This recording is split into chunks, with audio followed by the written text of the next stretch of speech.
All right, we are live. We are back. Last week we skipped last week because there were 3 events in 1 week, and I decided, hey, we need a break, so we took a break. Now I'm back with Sean Madden, the man What's from up, guys? How team. are you? Good, man. Now with I just want to jump right into it, man. I don't, like the introductions and stuff. They know who you are, man. If they're watching, they know who you are, and if they don't, they'll get to know you during the whole chat. I just got off an interview with Danny Chavez. He's a UFC featherweight. Okay. He's out of MMA Masters. He has one fight in the UFC. His debut, he won using a technique that a lot of people are bringing up nowadays, but it's been around for a long time, which is the calf kick. And of course, Dustin, he used that against Connor, and pretty much everybody knew that that would be the main weapon. And except for Connor and his team, it seemed like, I don't know, I don't know, but he explained to me the origins of the calf kick. I just wanted to get your thoughts on when you first saw that technique and when you saw it being used in an actual fight. Sure. Yeah, man.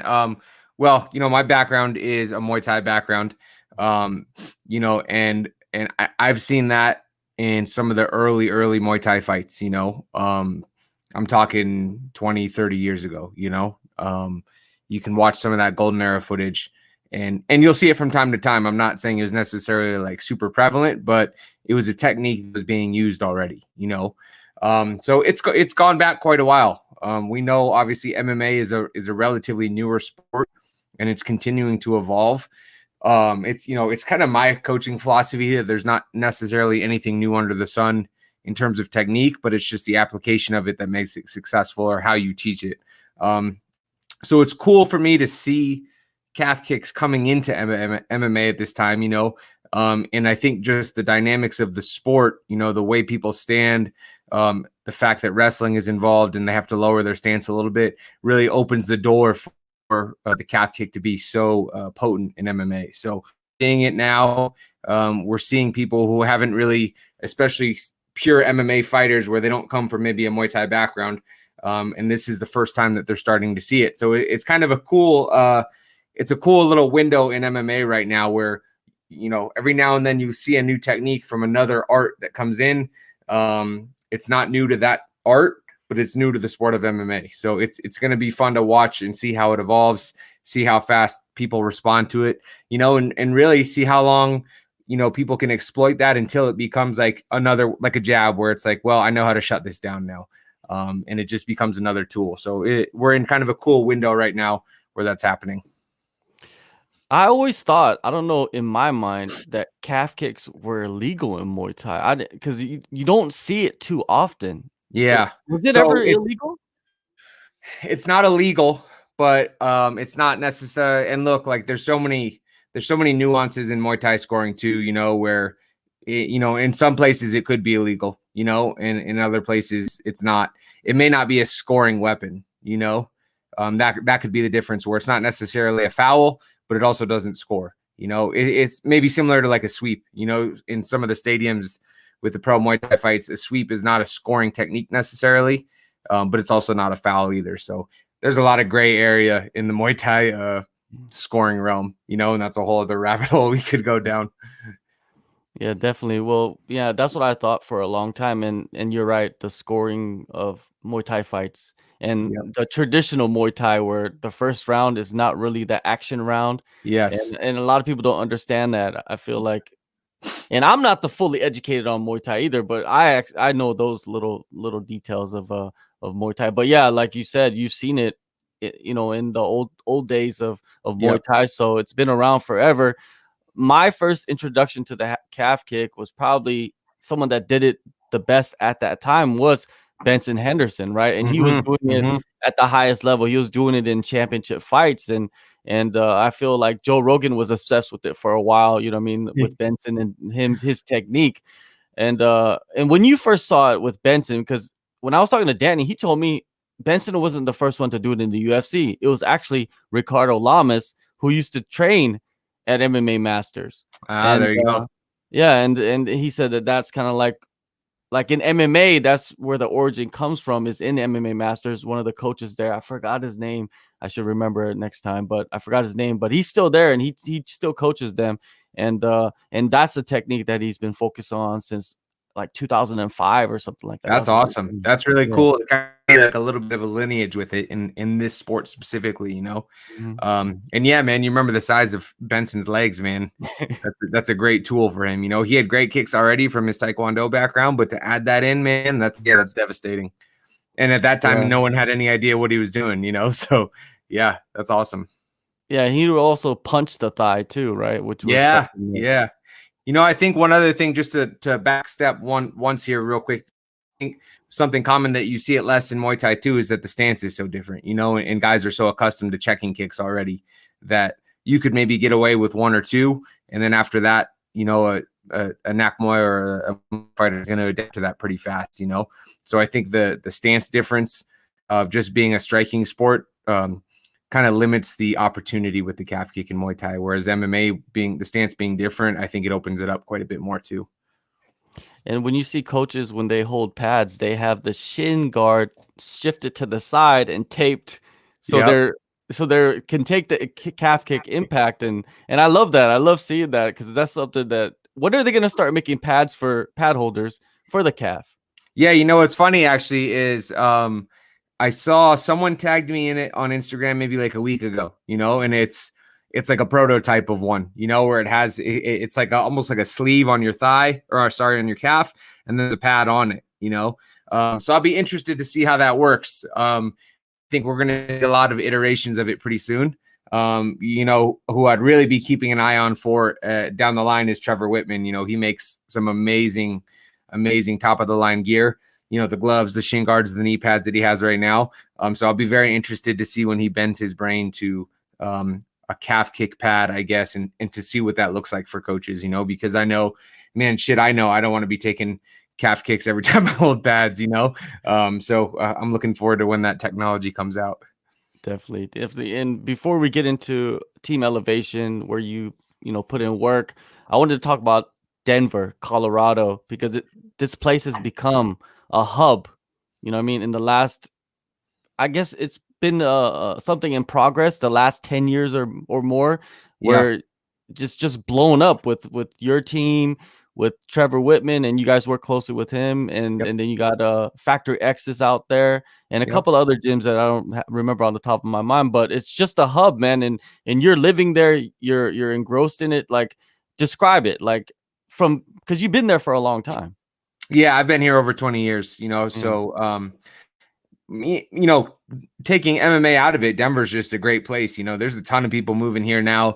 You know, we're in a ton of people from California and Texas coming in. It's just a beautiful place to be. You know, you're close to the mountains.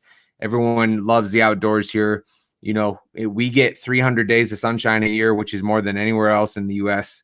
You know, it'll snow, but we'll still get sun later in the day for the most part, you know. And it's just kind of generally overall a little bit more healthy and progressive, you know. So once you factor all that stuff in, yeah, you look at someone who's training to be an MMA athlete and they're like, that's a great place to live. You know, I have the high altitude, which is an advantage for me. You know, generally those guys are active, so they like to go outdoors and do that kind of stuff too. And you're generally around healthier people here too. So, you know, those kind of three things, it becomes a no-brainer, you know. And then you add in a little bit of kind of like the lineage here in Colorado in terms of the coaches that have been around a long time, the Trevor Whitmans, you know, the Dwayne Ludwigs, and man, at the end of the day, it's probably similar with all places, but they all kind of branch off the same tree. You know, everyone has trained under one of these guys at some point in their career. The Christian Allens, who's Cory's main head coach, you know, everyone comes off one of those branches, you know. So it's cool to see us all spread out now, but we still have those roots to come back to. So, yeah, man, like you said, it's been 10, 12, 15 years in the making. And now we're starting to kind of see the fruits of all of that, you know, come together. And it's really cool to see. When I look at Denver, of course, it's the Mile High City, and they always talk about the elevation and training there and not being able to breathe. You know, people never been there. They go there for the first time. They're having a rough time just walking around. Now with training, you know, I mean, you have to exert so much energy and your heart is pumping so hard. You know, when you're coaching somebody, when you're watching practices, do you guys have to kind of keep your eye out for certain telltale signs to see if guys are pushing too much? Because, you know, like you said, a lot of people faint Yeah. just walking around. Yeah. You know, like our guys that live here, obviously they're acclimated now, so they're good. But when we have people coming to town to stop in, we always give them that warning. We give them a heads up, you know, and everyone's different too. I've seen like elite level guys, it takes them 4 weeks to acclimate. I've seen elite level guys, it takes them 2 weeks. So I know for sure it takes at least a week, you know. That, you know, anytime someone asks to come out and kind of try the team out, we always ask them to come for 2 weeks because for that very reason. We're not going to get anything out of the first week, you know. It'd almost be very similar to going to Thailand, where it's like the first week you're jet lagged, you're adjusting to the humidity, like you're not going to get a lot out of those practices. Maybe the second week you'll start to pick up, you find your groove a little bit. It's the same thing here, you know. Your lungs, body have to get used to the less oxygen, the higher altitude, and then once you start to acclimate a little bit, then we can start to really see, you know, the potential of the athlete. But new guys, yeah, we definitely have to keep an eye on it. You know, I've seen it a number of times. We'll tell guys, you know, like, hey, take it easy. And of course, the second you step on the mat with all those guys around you, you know, they get all amped up, you know, and then 15 minutes later, their head's in the trash can. So it's, you know, it's some things you have to learn the hard way, you know, but we've never had anyone be, you know, like seriously injured to have to take to the hospital because of it. You know, it's like, hey, you got to calm down a little bit now. So. All right. For the people that are listening, make sure to subscribe, like, and share. And the questions that are coming up, we'll get to those in a second. I got a bunch of other questions for him first. You know what I mean? Like, we'll go back to, you know, acclimating. And I've never been to Denver to train or to even just do any kind of exercise, right? Or even, have I been to Denver? I don't think I've been to Denver, but I've been to Thailand. And when you go to Thailand, multiple times I've been there. And when you go over there and you feel the humidity and the heat, and you train in that, like I quit after a couple days. It's serious. Yeah, it's serious. So it's very similar. Compare that. It's very similar. It's very similar. You know, like, man, any trip that I try to take to Thailand, you know, and I don't even fight anymore, but I would want it to be 3 weeks because the first week is almost useless. You know, you have to get used to that humidity. And, you know, Denver is the opposite. You know, we're almost like a desert in the mountain. We have zero humidity here, you know. So you go from that where the air is thin and it's dry down to that where it's, you know, it's like 100% humidity and you're like, oh man, this is intense. So you got to take a couple days to adjust. It's very similar. It's obviously different between elevation and humidity, right? But the concept is the same where there's going to be a transition time between those for sure. All right. Well, now let's get into the team, right? You guys received Gym of the Year last year from MMA Junkie, which was great, man. I like that they gave you guys some shine, man. That, you know, and it's also a bunch of people involved in that gym. It's not just like one main guy, and you know, it's not like that. It's a what is it called? A compilation of individuals. And give us some insight into like who are the guys at the top, the coaches, because I don't think everybody knows who they are. And you know, it's kind of tough to keep track of, you know, because you'll see Curtis fight, and after he fights, he has his set of coaches in the corner, and you'll see Shauna Dobson fight, and when she fights, her set of coaches, Corey, right? And you're like, whoa, like these guys are all from elevation, but I don't see anyone who's the same. And you know, look, there's benefits and drawbacks to that, just like there's benefits and drawbacks to having a single leader too. A Henry Hooft or a Mark Montoya or whatever it is, right?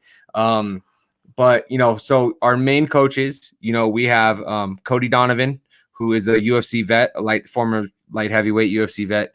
We have Christian Allen, who is, I've said it on this show before, I'm sure Cory said it, he's one of the best coaches in the game that no one really knows about. You know, he doesn't do any interviews ever. He's under the radar, but he's a genius. We have Vinny Lopez, who is a striking coach and a strength and conditioning coach. He's Curtis's head coach. We have Valor Caballero, who's one of our Easton black belts. We have Peter Straub, who's another Easton black belt. We have Dave Zabriskie, who is our wrestling coach, who was a 2-time D1 national champ from Iowa State. Justin Houghton, who runs his own gym pound for pound, but he's also another one of our striking coaches as well. And then we have our strength and conditioning coaches, which are Aaron Porter and Nate Smock over at Landau Performance. So they have a separate facility, but we send the majority of our athletes over there. So those kind of 8 coaches form like our core group of grappling and striking and wrestling coaches. And then we have a couple other coaches, like Trevor, right, who is in the room, but he's not necessarily an elevation coach. He has his guys like Justin and Rose and Usman, and they train with us. Justin is kind of the one who's officially on the team. Rose and Usman kind of, are in the room, and they're still helping, right? They're giving back to our girls and our guys, but they're not necessarily on the team. So it's an interesting dynamic because you don't see that a lot with other camps. You don't see like this kind of open doorish policy where you have a couple of teams mixing together. I would say maybe the closest one is kind of like Extreme Couture. I know they have a somewhat similar setup to us in terms of the number of coaches and people kind of coming in and out. But man, the benefits of that are pretty clear, right? Like you see the level of training, the guys that are in this room that are pushing each other, the Drew Dobers sparring with the Justin Gaethjes, the Neil Magny sparring with the Usmans. It's a very high level room. And then think about just putting all of those coaches' minds together to stay at the forefront of this sport and bounce ideas off of each other. When we're in alignment, there's some really powerful stuff that comes out of that. Now on the flip side, right, when we all sit down and there's 8 of us trying to make a decision, there's 8 egos involved, and that's true with anything, right? But we have to sort through that from time to time too. So look, it's not all roses, of course, but when we're in alignment, it's a very powerful force, and I do think we have a very unique setup here that is what's made us so successful. Yeah, the proof is in the pudding, like they like to say, right? If the results come, there must be doing something right. You might not be able to put your finger on it, but they're doing something good. And here's the first question for you, sure, Sean. This one is from Chris. Chris is a guy that does the preview shows for this channel. He says, also, do you take amateurs and build them for professionals, or do you really look at who are really professional, already professionals? Yeah. Chris, what's up, man? So that's a great question. Right now, we have a couple of higher level amateurs on the team, but the majority of the team are professional athletes. So they've started their professional career somewhere else. Maybe 1-0, 2-0 as a pro, 1-1, 0-2, and they've made a choice to come out here and commit to us and further their training. What we'd really like to do is start an amateur team and kind of make it a feeder program into the pro side of Elevation Fight Team. Something that we've learned in the past is that if you take someone who has 0 amateur fights, 0 fights at all, or maybe even 3 amateur fights, it's tough to put them in the same room as some of these guys like Neil and Alistair and Cory, right? It's just such a wide spectrum of experience and talent that the coaches end up having to teach either to the UFC guys or they have to teach the amateurs, and someone's going to lose out on that, right? If we teach the amateurs, the UFC guys are bored. If we teach the UFC guys, the amateurs are like, what the fuck is going on? So what we're going to end up doing is basically build an amateur team that is going to feed into the professional team. And it's going to allow us to coach at a little bit better level with those 2 practices and build people up to be in the room with the UFC professionals. So I think hopefully that answers your question, Chris. No doubt. And to build on top of that, to piggyback off that, like let's say a guy wants to come and train with you guys. Let's say he's from another country. Do you guys have a open door policy for even those types of individuals? It's funny actually that you said that. Is I have I have one of my fighters, Bojan Veličković, who's Serbian. I've been over to Serbia with him about 4 times now, so I've built a little bit of like a network over there. But one of his former coach in Serbia just hit me up about a girl from I want to say Slovenia. So she's in Bellator. She just made her Bellator debut last year. She had that really weird submission. Her name's Monica something, but she had a crazy submission that no one had seen before. So he hit me up and said, hey, can Monica come over and train with you guys or at least try it out? And I said, yeah, 100%. Normally what we do is someone can come in for 2 weeks. In this case, maybe we'll have her stay for 3 weeks because that's a long flight to come over here. and just train for free. The way that we do that is like the 2 weeks is very important for us because it allows that person, one, to see if they feel like they're a good fit on the team, and for the coaches and the athletes to see if that person's a good fit too. That's really what we care about. Technical wise, I'm not as worried about that, right? We can find a spot for them in terms of their skill level, but are they going to have good chemistry with who's on the team already? Are they going to add something to the team and not take away from that? One of the worst things you can do is put someone on the roster who's kind of toxic, and because that'll spread, and we've turned a lot of high level people away before, people that are in the UFC at a high level that we haven't really talked about, but our guys will vote on it. We'll say, hey, this person wants to come and train for their camp. And our guys say, look, I've had a bad experience with him in the past. I don't really want him here. And then it's like, cool, like you're gone. Sorry. There's a lot of other places you can go.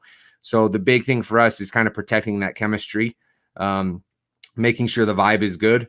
But like you said, yeah, someone can come for 2 weeks and train for free. That's, we're not even worried about payment. We're more focused on, are you a good person and can you bring something to this team? Yeah, you hear things, on the MMA streets, so to say, about guys that are toxic, guys that are not even just guys, there's women too, fighters are fighters. And a lot of them, they just don't fit, Yep. They could fit here and not fit over there, It's just the personalities, I guess, and the coaches, it all depends on them. So it's just like any other company, right? If you enter a company and the first 2 weeks, they have those probation periods, right? The reason why they have those is because to see if you fit in the company. It's just the same thing, right?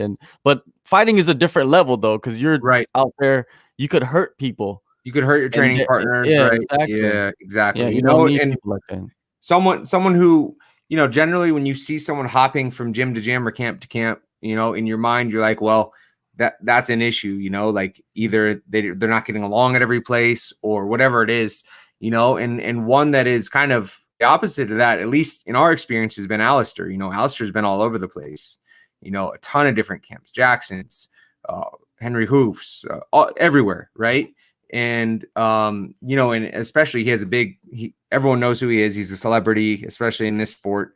He's a heavyweight, so he has like a big personality.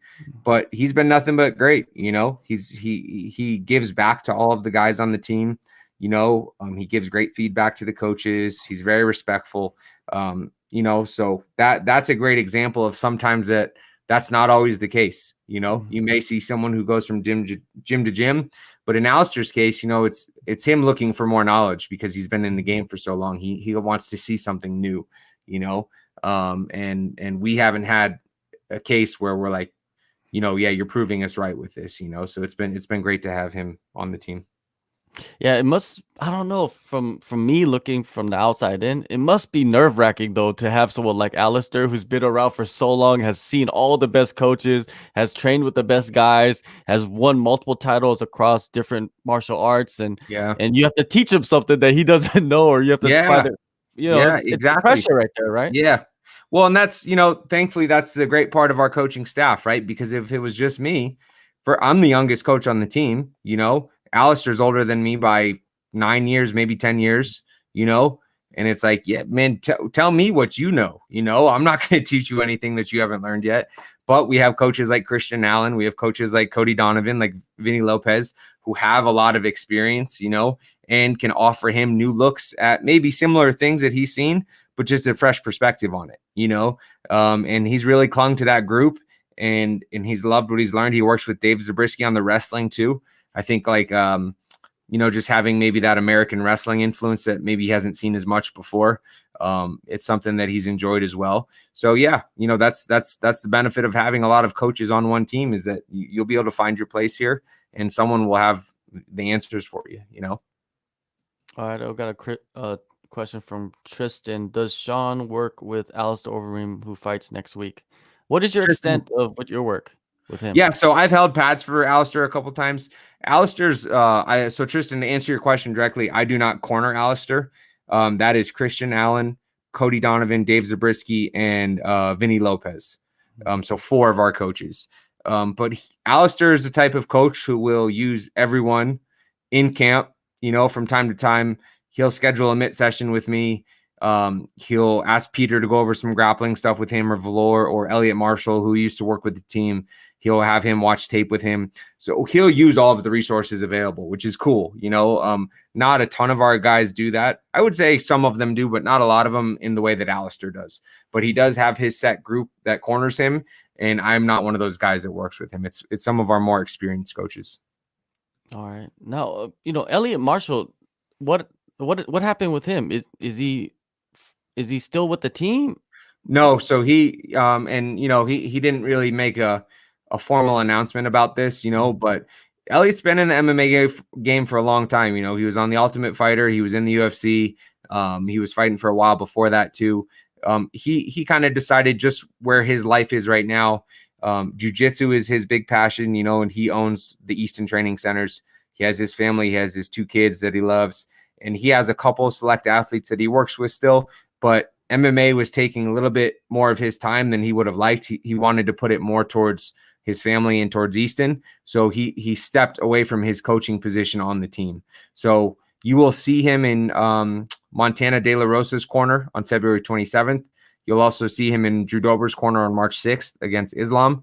And he still helps some of these guys. He watched tape with, like I said, Alistair this week. He watched tape with Neil for his last fight and helped him with some jiu-jitsu related things. But in terms of being an active coach on the team, he stepped away to focus on some other things that had, more priority in his life, which I don't blame him for. Oh, for sure. You can't hate him for that. Recently, a couple days ago, the head coach, the longtime head coach of Team Mad in South Korea, he retired from Oh, coaching. wow. And Just stepped away, huh? Yeah, just stepped away. Just like Elliot, he wants to focus more on the gyms, and I think the travel and all that had got to him because he was cornering every single fighter, and he has like 100 fighters pretty much in there, and he's all over the place. So I guess when you get up there in age, you can't handle that travel as easy. And look, man, look at the size of guys like Elliot and like Cody who fought at light heavyweight, but they're heavyweights now, and it's like when you're flying to Abu Dhabi or across the world and you're sitting, even if you have a row open to yourself, if you're sitting in coach, you're fucking cramped in that seat, man. That's a long flight to be in a coach seat for a guy that big and, who's on the other side of 35. So yeah, I don't blame him, man. And then you add in the family side too, like you go to a place like Abu Dhabi and you're missing your family and your kids, most of these coaches have kids. I'm one of the few that doesn't. Peter, Dave, and myself and Justin Houghton, so we get to enjoy the travel a little bit more. We're a little bit younger. We don't have a family necessarily. I have a girlfriend and I have a dog, but I don't have a kid that I have to come back home to, so, we get to be on the road a little bit longer than some of these guys. And I enjoy it. I travel a lot already, but I enjoy it, but these guys that are 1, bigger, 2, older, and 3 have families, I definitely see that that's just kind of the direction that it heads in as you get older, for sure. Yourself, you are a coach, but you're a young coach, and nowadays you see a lot of that. Guys that have experience fighting, and then did you realize like, okay, I don't want to fight anymore, or just coaching was more alluring? Like, how did that decision come about? Yeah, so I was always fighting and coaching at the same time, and you get to a point where you're going to have to do one better than the other, or both of them you're not going to do very well, and I got to a point 5 or 6 years ago where I was fighting for Lion Fight and I was fighting for Glory, as a Muay Thai and a kickboxing fighter. And, I started working with my first UFC athlete, and just the level of commitment that it requires to work with an athlete on that level is considerable. It's way different than working with my amateur Muay Thai guys or something. The level of dedication that it takes to make sure these guys succeed requires a lot of time. I always say that being an athlete in these sports, you have to be 100% selfish and focus on yourself. Being a coach, you have to be 100% selfless and focus only on the athletes, and if you're stuck in the middle, 50-50, you're not doing either of those correctly, So I'll be the first to say it. I was never an outstanding fighter, I didn't win any belts, I lost a good number of fights, but I always also believe that the average fighter becomes the better coach too. You see a lot of good fighters who don't become great coaches. So I think the average fighter is the one who becomes a really great coach, just from what I've seen in my experience. But I got to that point, and I was like, look, man, coupled with a couple injuries that had put me out for a while, I tore some things in my knee. I broke my foot. I had like a couple back-to-back injuries, and I was like, fuck, man, like I'm wasting time sitting here trying to get better when I could focus on these and start coaching. So I kind of just made that decision to commit my time fully to start coaching athletes. And that's when I really started to make that transition. So now I'm 100% in the coaching side of things. Yeah, man, and you're doing a great job. The young coaches coming up, it's exciting to see, you know what I mean? Because it's like you guys kind of get a head start. Yeah. Instead of waiting until like way later and saying, okay, maybe I should start coaching. You don't. You just like boom, get into it. And I think in the next 5 years, like yourself and a bunch of the younger coaches, they'll become bigger names in the industry. You know what I mean? And you kind of start to seeing it right now, right? Where you got certain guys that they're a little bit older now, but they have been coaching for 10 plus years and they're getting the credit now. Yeah, and that's great. I love seeing that too, and that's something that inspires me, and not necessarily the recognition, because I don't give a shit about that. It's not about the coaches anyways, it's about the athletes. But guys like Brandon Gibson, who I'm friends with, Eric Nixick, who I've kind of started a relationship recently, and he's awesome. Tyson up with New England Cartel, Henry Hooft, I talk to quite a bit. These guys are all a little bit older than me, getting closer towards 40, and they do a fantastic job with their teams. Like, they're very experienced, and I'm like, man, in 5 years, 6 years, 7 years, I'm 32 right now, so 8 years when I'm 40, to see, what my athletes are going to look like at that point, because I'm already in the game now, I've put a couple years into the game. 8 years from now, I'm just really excited to see where I'm going to be in terms of the mix and where my fighters are going to be. Most importantly, I don't care about myself in terms of recognition, but where my fighters are is what matters. So I'm excited for that, man. And that's what inspires me every day, is to chase those guys that I just listed, and let them know, hey, I'm catching up a little bit day by day, so hopefully it keeps them motivated too. Yeah, definitely. That's what it's all about, is to push yourself to get to the point where, everybody else in front of you is at, and maybe even surpass them. I mean, that's the best way to pay respect to people, is to compete against them, right? Exactly. Look, man, I got a goal, I got a target on you, and I'm chasing you, and hopefully I catch up one day. And if I don't, I'm going to give it my best effort, and if I do, that's awesome, then hopefully we can continue to compete. But, healthy competition is great. And in a sport like MMA, that's so dynamic, that's so new, that's still evolving, that's what you need, man. You need a coach that's hungry, that's willing to study and learn and see new techniques and be open to things and be willing to fail too. Man, I've made a lot of mistakes in the past. I'm going to make a lot of mistakes going forward too. But that's part of the game, and that's where you learn, and that's where that experience comes from too. So being afraid to fail is a big part of this. Not afraid to fail. Sorry. We got a good question from Eddie the Blasian. What are you sipping on? That's a good question. Eddie the Blasian. Black Asian. Yeah. Half and half. I like that. Awesome. So this is Dos Artes Extra Anejo. It's a really nice tequila. My students gave it to me for my birthday, which was a couple months ago. But it's a really nice bottle of tequila. And it's a great thing to sip on. I don't drink a ton. When I do, it's a glass of tequila like this, or maybe a glass of red wine. So yeah, I figured this would be a good time to bust it out. Why not?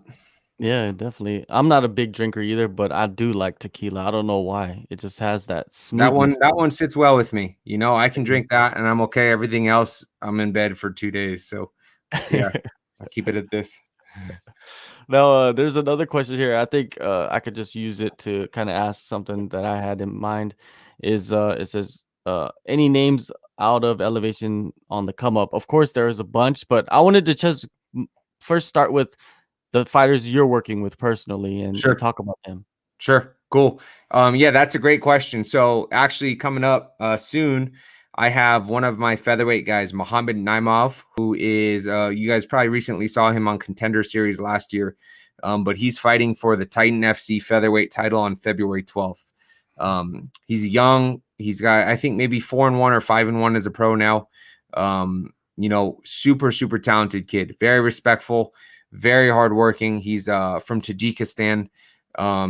He is going to be a force in the UFC 100%. So, our plan is to go snatch this belt on February 12th for Titan, and then, wait on that call to get into the UFC. So he is definitely one to keep on the radar at 145.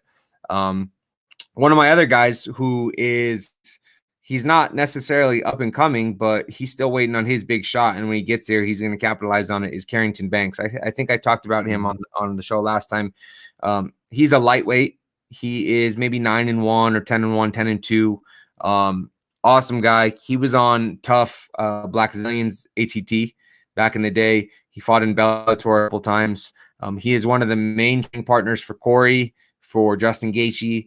For him and Usman are longtime friends, former roommates, and training partners. So he'll be in the corner of Cory. He'll be in the corner of Usman as well. He's just still waiting on his shot too. Lightweight is just such a tough weight class to break into the UFC at.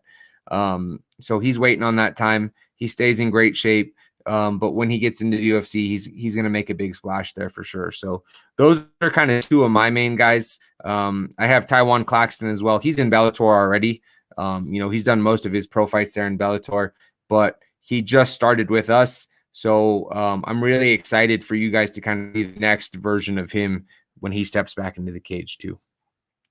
Yeah, Taiwan Claxton, he's a guy that could have took some tech job for like 6 figures or something, right? Yeah. And decided to continue fighting. Man, much respect to Taiwan. And the guy is a legit wrestler. So get that striking right. And he's so explosive. Yep. Like he has that Michael Chandler explosiveness, right? Yeah.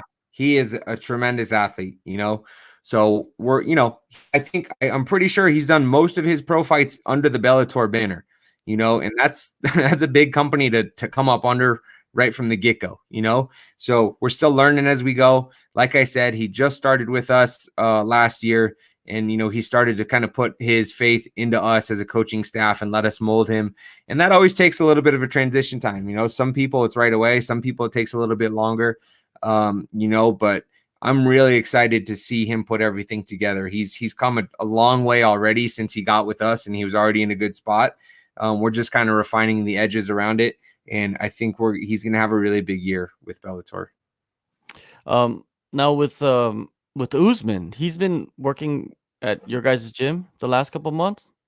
Yeah. So he's been sparring with the team. And he's been doing a couple of the other technical practices, wrestling and stuff with the team, So he's in that position, like I said, where Trevor is his head coach, but he's coming to train with the team a little bit too, So it's a little bit of like, I would describe it almost like a business relationship right now. He's not necessarily on the team, but he gives back to our guys. He gives them, knowledge. He's a great guy to be around. We haven't had the talk yet. If he wants to be on the team, that's great, and if he doesn't, that's fine too,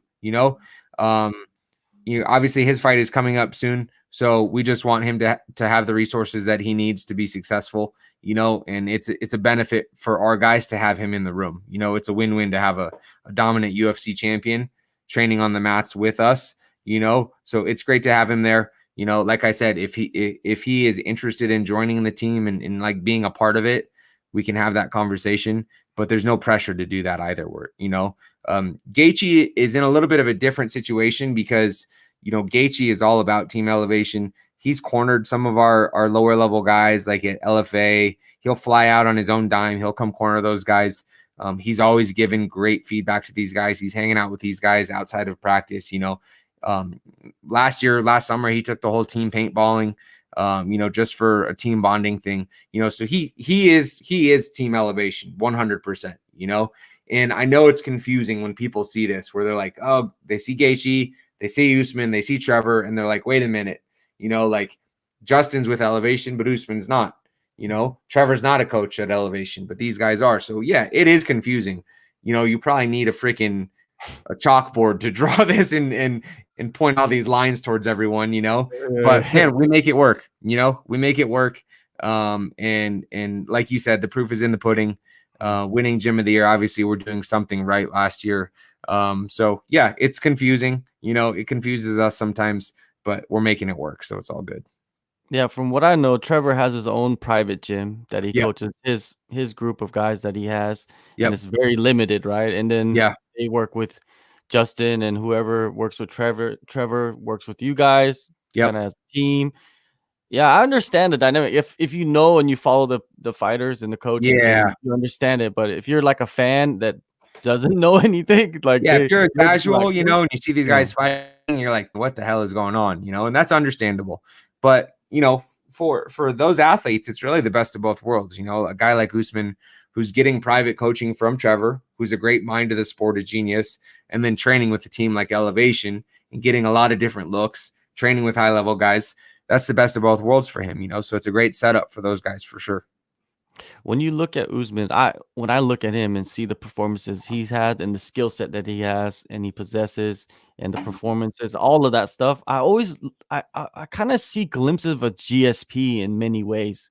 You know what I mean? Like I could see like him being a champion for a long, long time if everything goes right for him. You know what I mean? Like he has the chin. When's the last time you've seen him rocked, right? Right. It's very rare. He has the gas tank. He has the ground game. He has the wrestling. If you could find a weakness, I guess if it is one, it would be his striking. But that's something that he's developed over the past 10 years. So from you as a coach, when you see him and analyze him, man, like is he at that level? Do you think he could become like a GSP? Yeah, that's a great comparison. And for me as a coach, I really try to look. The technical skills are important, 100%, right? But it's also the little things that you do on a day-to-day basis that the surface may not matter, right? But I'm a big believer in how you do anything is how you do everything, right? And the way Kamaru shows up to practice is very professional. The way he warms up is very professional. The way he conducts his sparring rounds and his cool down is very professional, And one thing that I really believe separates champions from contenders is discipline, and you'll see that in his fights. He's very, very disciplined to the game plan, right? Even if it's not as exciting as you wanted it to be for a title fight, he's disciplined, and he's not going to let any crack in his game plan or what he's doing show, And I see that with him as an athlete, on and off the training mat.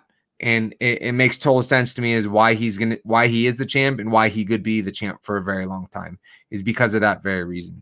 He is the epitome of discipline to me, and I don't know what he does outside of the gym. I don't hang out with him necessarily, but what I see inside of the gym lends me to believe that he could be champ for a long time, and someone else that I see that with on our team is Cory. Cory does the little things correctly all the time. And that's the mark of a champion in my eyes. Yeah, definitely. Two extremely talented individuals right there, Cory and Usman. Yeah, Usman, like I feel this is his biggest challenge is fighting his teammate. That's the little thing right there, right? They've been teammates for 8 years, 9 years. They've been like hundreds and hundreds of sparring rounds. It's just who shows up on that night, basically, right? There's That's it. Nothing else, right? That's it, and like I said earlier, discipline, because Gilbert and Kamaru know everything about each other. After 200 sparring rounds, man, you can predict what the guy's going to throw next, right? So it's going to be who shows up on that night, like you said, and who can be the most disciplined, at that level. One small mistake and they're going to capitalize on it, especially with someone who is as familiar with you as Gilbert and Kamaru are with each other. One small thing and they're just going to pounce on him, So I'm really excited to see that fight. It's going to be a really high level chess match. And like you said, who shows up is going to be number one. Number two is who's going to be the most disciplined throughout the fight. One question from Christopher, a non-MMA question. He said, who do you got in the Super Bowl? Chris, I don't even know who's in the Super Bowl. I'm not lying to you. I don't watch any other sports. I didn't even know the Super Bowl was coming up. That is how bad it is. I couldn't tell you who won anything from any major sport last year, this year. I don't watch any other sports. I'm sometimes embarrassed to say that. Other times I don't really care. Will I watch the Super Bowl? Maybe part of it, but I have no interest in it. I do enjoy teams competing, but I don't. MMA, Muay Thai, kickboxing consumes my life, and that's what I watch. So who is in the Super Bowl? Who's in the game? I think it's Kansas City Chiefs versus the Tampa Bay Buccaneers. Okay, I do know that Tom Brady now plays for the Buccaneers. Yeah, I saw that's that incredible right there. on Sports Center. So for that fact, I will go with the Buccaneers based on Tom Brady's ability to win Super Bowls in the past. That'll be my pick. Yeah, But yeah, it's fighting is just a sport that doesn't have an off season. So when you ask somebody that is deep into fighting, most of the time they don't watch other sports because it's so much that you have to consume that it's hard. You have to have room for other things like your family and your girlfriend and whatever else you're doing. So and other man, sports don't even come up. like if I didn't have a girlfriend, and I'm glad I do, right? Like it would be 24/7. She checks me with that stuff. There's like one night on the weekends I can watch fights if it's UFC on Saturday or maybe LFA on Friday, whatever it is. I get to watch the fights that night. The other night I'm spending with her, and I'll watch them after. I'll watch them Sunday morning or something like that. But if I didn't have her, man, I would be. It's all I do. It's literally all I do. It's the work that I do anyways. My job with Easton and my job with Elevation. Between those two, I'm doing something related to combat sports. So it's 24/7. Well, that's what separates people from becoming successful, I guess. But then you also have to have the balance, right? You need to have the balance to shut off that side of your brain once in a while. And the girlfriend helps with that, right? 100%. Yeah. Without her, I would work myself to death. And she works hard too. So we value that time where we can shut off and enjoy a little bit. And she does a good job of reminding me when to do that. Otherwise I would work myself to death for sure. So one other fighter that you work with is Shauna Dobson. She's gonna fight soon too, and and appreciate you hooking me up with her and of course, man. Chat, you know what I mean? But talk about her. I mean, she came also last year, and she came like right as the pandemic was about to pop off. So yeah, that was crazy. So she came to us at the end of 2019. So either November or December, I can't remember. She asked the UFC. She said, "Hey, look, I changed camps. I have a little bit of time to work with these guys, and kind of set." And they were like, "Great, you're fighting in February," which was like 8 weeks, So we went right into camp, without knowing her.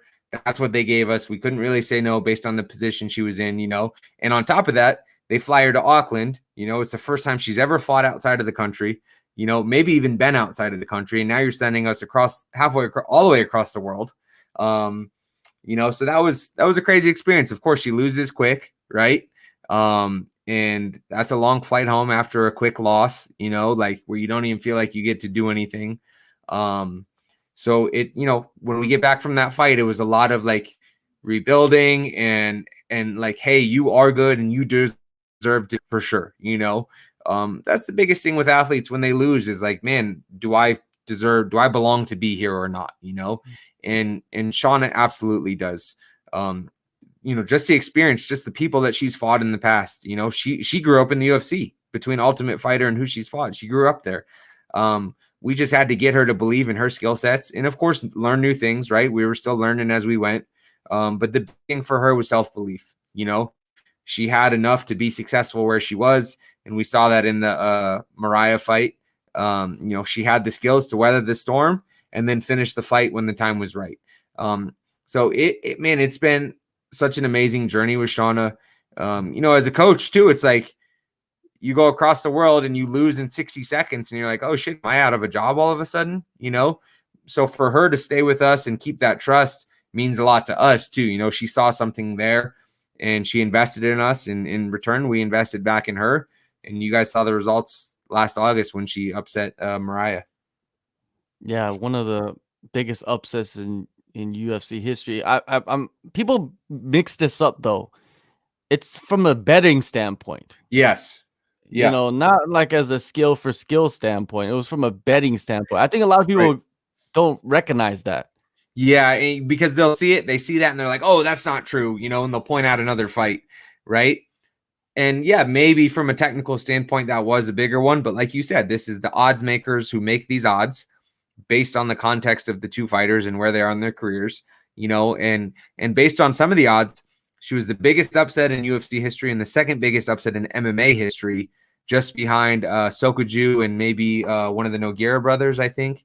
You know, so for her to notch that in her kind of her history with the sport is really cool, you know, and just to see that difference in 1 year of in February, right? During almost that was the start of the pandemic, and we were in Auckland, and then turning around in August in a pandemic and getting the biggest upset in UFC history is a really cool thing. You know, it's really powerful for her, and for me as a coach to see her go through that transformation is really special, for sure.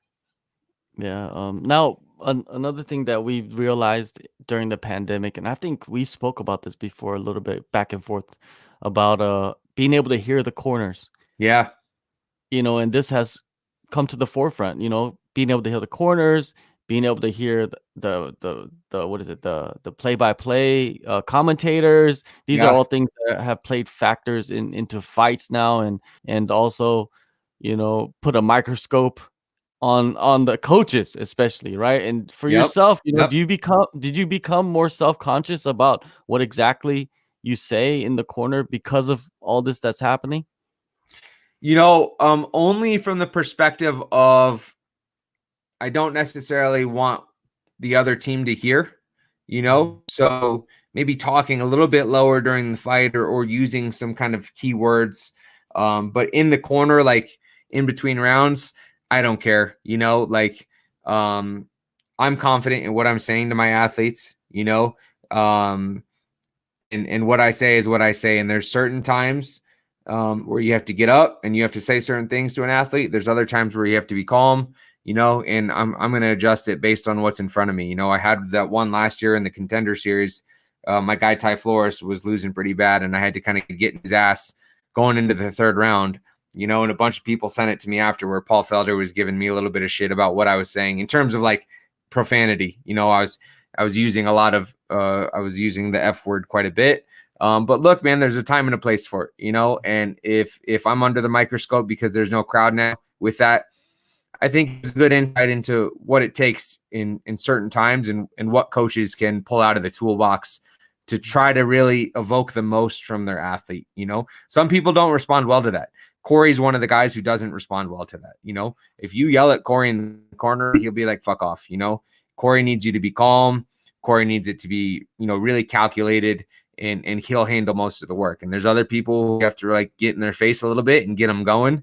And that situation called for it, you know. So you got to have different methodologies in there, and it can be a really great insight for the fans and for the guys watching. If you say the wrong thing and you fuck up, then yeah, you're gonna be under the microscope for the next couple of weeks, you know. And we saw that last year a couple times.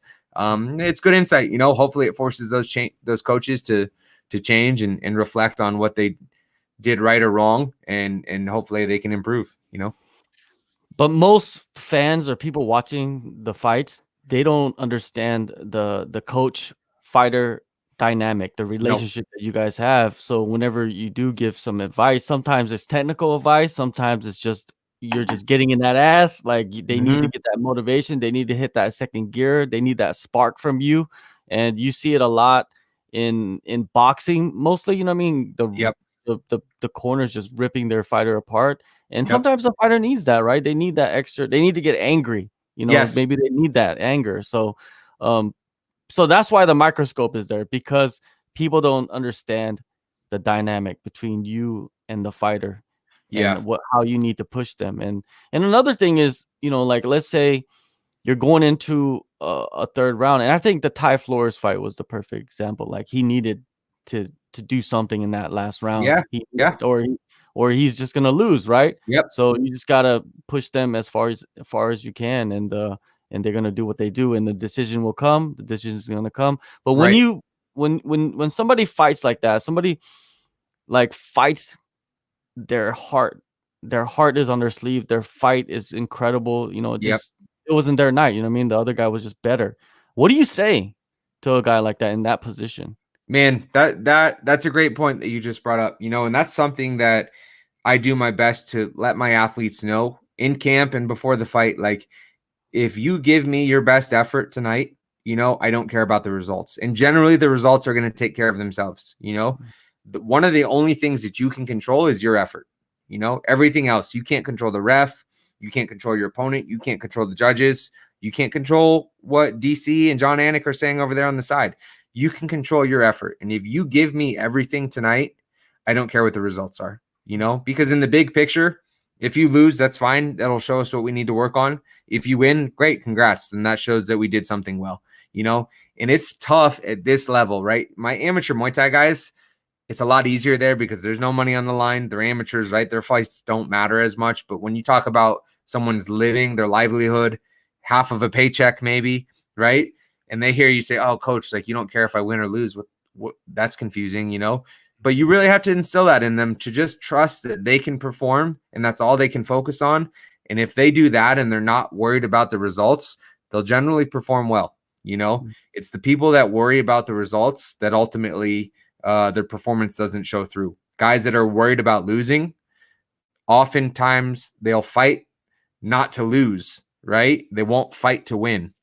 And then they end up losing, So it's about effort. It's about effort and it's about intensity. And if they can control those two things, generally the outcome takes care of themselves. And if they give me everything that they have and the judges gave us a wrong decision, or they just flat out got beat, because that happens, you'll get in there and that person is better on that night, or they might just be better in general, then fair play to them. It happened. We'll learn from the loss and we'll keep moving. That's my philosophy as a coach. That's not everyone's philosophy. But it's what's worked well for me so far, and it allows the athlete to take the pressure off of the results. If they focus on the results, you often don't get the results you're looking for. If you focus on effort and performance, oftentimes they get the result they're looking for. Yeah, it's just sometimes you face a guy, from me as a spectator, it's like they get into that zone like that, like in basketball where you shoot and you can't miss. Yeah. And some fighters can get into that. And if you're facing a guy that's in that zone, yeah, you might throw the best that you have against him, and it's not going to work on that night, and then you lose. You know what I mean? I think that has happened to fighters before in the past.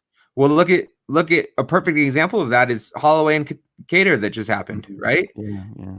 I don't believe at all that Cater was unprepared for that fight. I talked to his coach Tyson after the fight, and he was like, look, man, we did not predict Max fighting like that. And I don't think anyone in the world did other than Max's team. That was the best Max we have ever seen. And sometimes when that person comes out that night, you can give everything you have and it's still not enough, or not even close to enough in Calvin's case. Calvin didn't fight a bad fight necessarily. Max was just that much better that night. And when you can look over at the commentators and talk and respond to them and slip and get out of the way of punches, it's like, well, there's nothing else I can do right now. I'll give my effort, but this guy is beating me, and that's just the way it goes, There's a difference between losing a fight and getting beat, and Calvin got beat that night, You can lose a fight to the judges sometimes, but sometimes, man, you just get your ass beat in this sport, and that's just the way it goes, So that's a great example of that. That was a dangerous moment right there, though, when he was doing that, and at real time, I was like, "Oh no, don't!" That's like a Chris Weidman, Anderson Silva moment. But like you said, man, when you enter flow state, it's really like the Matrix. You're untouchable. Like he probably felt untouchable in that moment. Like it's like God mode. And I also think that wears on the opponent a little bit too when they see that. And they're like, man, I can't hurt this guy. I can't do anything. And maybe they start taking some sting off their shots because they can't hit him, so it like plays an effect on that person too. But man, just like you said, when you enter flow state, and it's a very special thing to see and watch, you're almost unstoppable there. And it's and that's what we saw. Yeah, it's just phenomenal. When you as a person that watches the sport, when you see something like that, it's just like, and I think Anderson Silva was doing that for years and years. He lived in that state. He lived in that state. It just, he entered the octagon, he was already in there. And that, I think a lot of people underappreciate those moments because there's a lot of new fans that didn't watch the UFC in the late 2000s. So it's just, man, for someone like you or me, we watched it. We were there. We were, in real time. It's just, that was incredible. The flow state of him. Now with Team Elevation, like I talked to Cory, and Cory mentions that, TJ Dillashaw was out there for a while. And, when you were you there when he was training at Team Elevation? Yep. Okay. So like with TJ, right? And the development of him, because he's a phenomenal athlete. I mean, aside from the PEDs and USADA and all that stuff, like he was an incredible fighter. And when you saw him training at that time, when he was at the gym, what did you think of him overall, like for skill? Very talented, very talented. There's a word that always comes to mind when I think of TJ, and he's or a phrase that he's the ultimate competitor. And you've probably seen or heard incidences of him losing in sparring rounds and hitting guys after the bell, or coming back the next round and really trying to take their heads off. And that was definitely the case, and I don't think TJ meant harm necessarily. Like, he didn't dislike the person, but he hates losing that much that it came to that level, when he was here, it was a much different time. It was very interesting. So we were at the Muscle Farm facility then. Yeah. Muscle Farm sponsored the team. We were in this like bougie ass, huge facility that they had. It was like 80,000 square feet, man. It was insane. State of the art, free supplements, Muscle Farm stuff every day. They had an underwater treadmill there, for like rehab, sauna, full weight room. It was crazy. The craziest thing, But what ended up happening was Muscle Farm was also sponsoring TJ to be there. They were sponsoring Matt Brown to be there. They're sponsoring a couple other people to be there and train. So what that became was a collection of individuals training under a roof and not a team. And so that also lended to that mentality too, of like, I'm going to hurt this guy in sparring because he's not my teammate. I don't really know him. I don't care about him. So I'm going to go as hard as I want. It was not the best environment for the team. Guys got better for sure, right? If you have TJ or Matt Brown coming to take your head off 2 days a week in sparring, you're going to get better, or you're going to leave the team. You're going to get your head knocked off. So guys got better in that room, but it wasn't a team environment. But man, look, like Cory and TJ go back even before that too. And I don't know if Cory talked about this, but when Cory was an amateur, Cory and I came up under Dwayne Ludwig, me so more than Cory, but he also trained with him. So when Dwayne was at Alpha Male, Cory and I used to go out there and train with those guys. Dwayne would fly him out and we would go out together and we'd spend a week or two out there. So when when TJ was getting ready for his first title fight with Renan Barão, which was, I don't know what, 2014, Cory had like 4 MMA fights as an amateur then, and was one of TJ's main sparring partners for that camp. So that shows you the level that he was at already. And that's where that relationship was established at Alpha Male before TJ even came to Colorado, So he was, Cory was also sparring with Cody Garbrandt back then a little bit, Andre Fili, Chad Mendez, Uriah, all those guys, So they've known about Cory for a long time too. So it's kind of interesting now to see where Cory is, to see where Cody is in the division, to see TJ coming back now. There's a lot of history there that people haven't really talked about, but it's going to come out at some point, and it's not bad history by any means. I'm not, I love a lot of those guys, Chris Holdsworth, Cody. I still talk to Andre Fili's a buddy, he's awesome. We built a good relationship with those guys, but they know how good Cory is, and they've seen it for a long time. So it's going to be really interesting when Cory and TJ fight at some point. Yeah, and Cody and TJ, and there's a lot of matchups. Even Faber. Yep. He might fight again too. We don't know yet. Yeah. So there's a long history, and I'm pretty sure it will come out if they actually start to if they get matched up, right? And I'll definitely talk to Cory about it, because you kind of planted the seed a little bit. I didn't know that. That's as far as I'm going. The rest goes to Cory. I'm gonna leave. I'll let him talk about the rest. Yeah, for sure, Cory.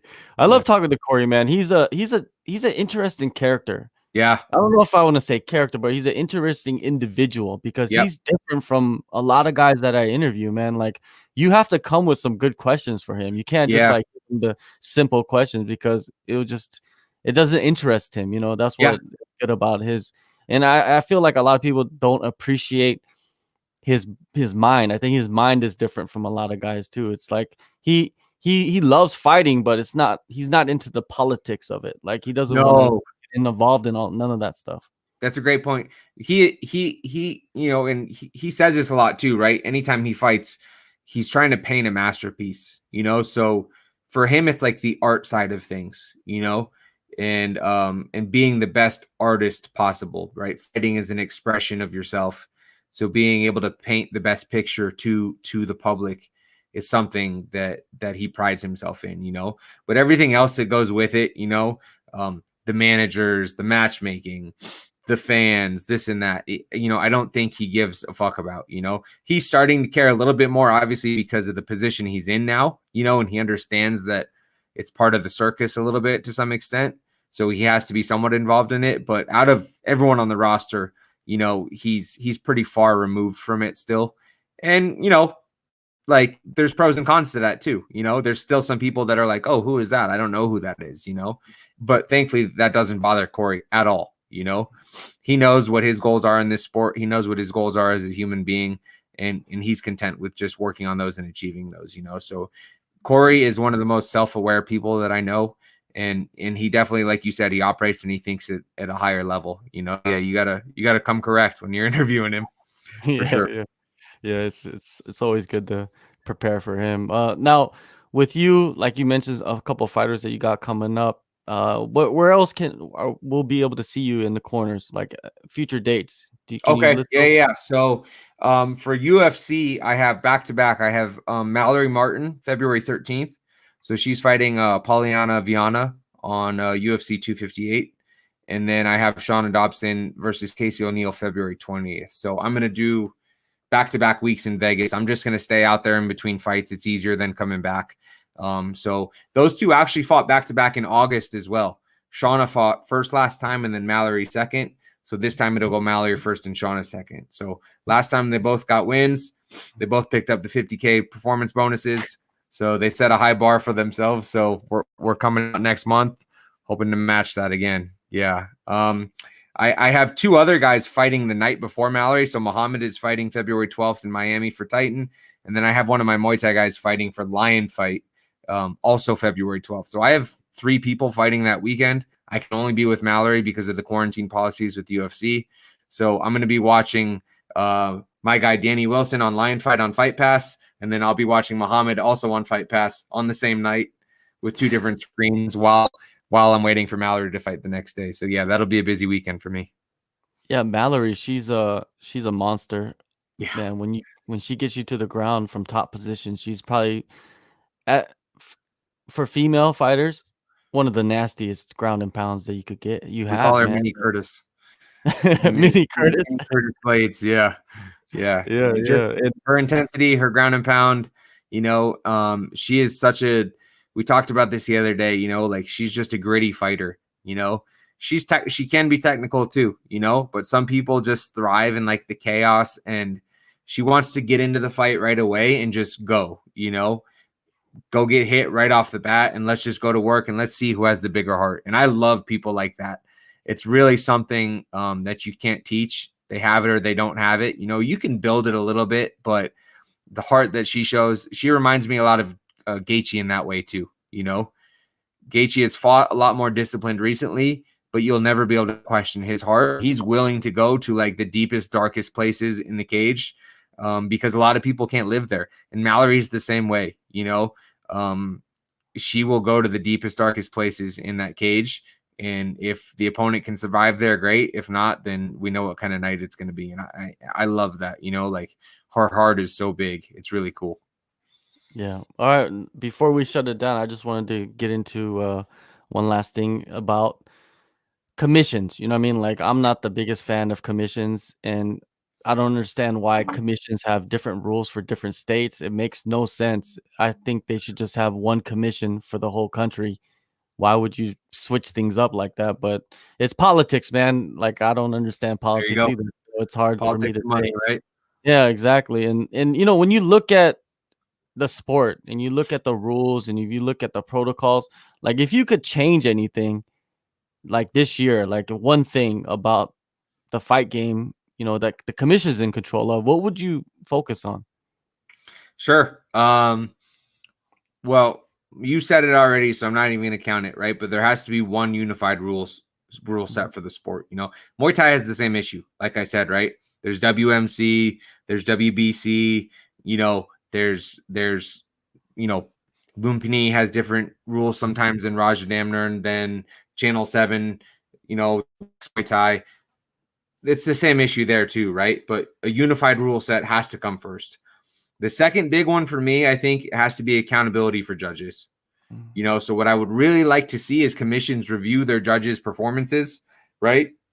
If we look at, I think his name's Chris Lee in Vegas, his name keeps getting brought up on the broadcast and for all the wrong reasons, right?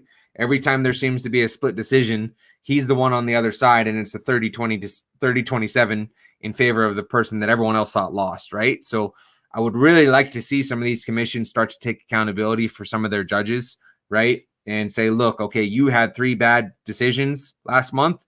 You're out the next month, right? And maybe you can shadow judge and maybe you can watch, right? But you can't judge these big fights until you get some more experience and we see a better performance out of you. I think that would go a long way, but like you said, man, the politics that are involved in commissions and the money stuff that's involved, it's a really deep-seated issue that goes back a long time, and it would take a lot to change that. So maybe it's wishful thinking right now, but I would really like to see some accountability for judging. And that means reffing too, not just the scores, but the officials that are inside the cage as well. I think having some accountability for both of those parties would be helpful.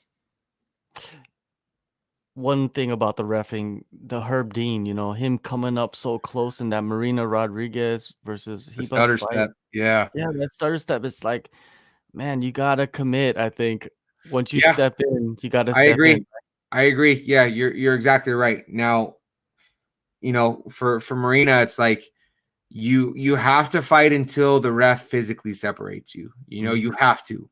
I tell that to my guys all the time, because there's just so many instances in this fight where you see an eye poke and the guy tries to call a timeout on himself, right? And he gets hit or whatever it is, and these can change the fight entirely. You can lose the fight because of this. You have to fight until the ref physically separates you. You land a couple extra shots, that's on the ref too, but you're exactly right. What Herb did was he got close enough.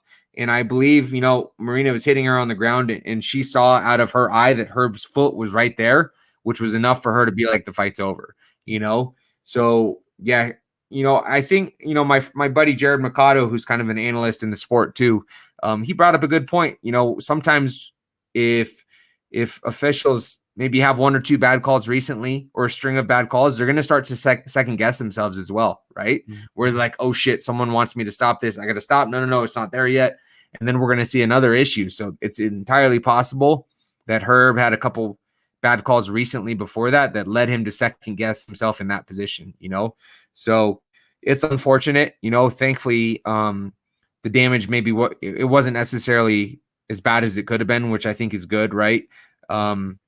It's tough, man. On the other side of that, definitely worth a shout out. I think Jason Herzog right now is consistently the best ref at the highest level. I think he's done a really fantastic job, and I think he's put in a lot of great work. And I think we have to give as much praise as we do criticism. And he's been killing it. So he deserves a shout out for sure. Yeah, definitely a guy that has reffed all over the world too, not just the UFC or just in North America. He's seen everything. It's just like that fight was just, let's say that they continued fighting and never was stopped the second time, and Hebus came back and won that fight by decision. Then it's just like, there's other instances of that. You know what I mean? Like look at the Mike Rodriguez fight where he pretty much with Ed Herman, right? That was a crazy one too. I think, was Herb Dean the ref in that one? I don't remember. I don't remember. Well, I want to say it was the Hardy one. I think it was Chris Tione, maybe. Okay. Oh, there's another guy right there. There you He's go. Right. Yeah. And look, got yeah, remembering your names for all the wrong reasons here, you know? yeah. So, that was a brutal example. I still feel bad for Mike Rodriguez on that one. Yeah, for sure. Well, Sean, man, it was good getting you on here for the first time, and hopefully we'll get you back on here in the next couple months again, and delve into more of the coaching side. I really enjoyed it. I learned a lot, man, about your team, about you that I didn't know, and that's what it's about, man. Just learning. Yeah, That's why I do this. I just want to learn about people, about things, and get in different perspectives, and who's the best coaches are the best to talk to about everything. So man, I appreciate you giving me the platform. You know, like I said, I love doing these, but ultimately it's not about us. It's about the athletes, you know? So when I come on here, I want to make sure I'm giving the athletes all the credit. I want to make sure I'm giving all the other coaches at Elevation the credit that they deserve. You know, it's such a group effort for us. There's not one coach where it's like he's doing all the work. You know, everyone puts their work in, and ultimately it's the athletes that step in the cage and compete, you know? So they're the ones who deserve the shine. But man, you know, without guys like you, you know, we don't get to give the athletes and the other coaches the proper shine. So I really appreciate you giving me the time to get on here and kind of share my story a little bit and put some of the shine on those guys. No doubt. Well, everybody, make sure to follow Sean on social media. His tag is right there beneath his face on Twitter, Instagram, everything, right? And look out for him in the corner for Mallory Martin and Shauna Dobson and many more in the future. You'll be seeing him. And if you see him, go say hi. If you see him in person, go say hi. That's Come the say best hi, thing. take a picture. Yeah, we'll hang out and talk. Like I said earlier, this is what I do, man, 24/7, you know. So I love it. I'll talk with anyone about fighting. I'll listen to anyone's ideas, whether they're good or bad, you know. It's all great to chat with you guys and bounce ideas off of each other. So yeah, come say hi and let's talk about combats for sure. All right.